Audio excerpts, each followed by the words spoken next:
बाज लोगों के दिलों में वाकई सुराख होते हैं।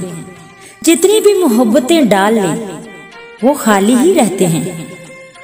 मुकाबले का दौर इतना बढ़ गया है कि लोग हसद, बुग़्ज़, अना और नफरत में भी एक दूसरे से आगे बढ़ने की कोशिश में हैं। रात हर एक की एक ही होती है, मगर सितम ज़रीफ़ी ये है कि अंधेरा सबका अलग अलग होता है। अल्लाह आपसे मोहब्बत करता है, अल्लाह आपसे मोहब्बत करता है और जिंदा रहने के लिए ये बात काफी है। किसी एक के नाम पर जिंदगी गुजार देने वाले कभी कभार ही जमीन पर उतारे जाते हैं, ताकि मोहब्बतों की अमीन लोगों का इश्क पर यकीन बना रहे, ताकि मोहब्बतों में रद्द होने वाले खुदा की हिकमत को समझ सकें।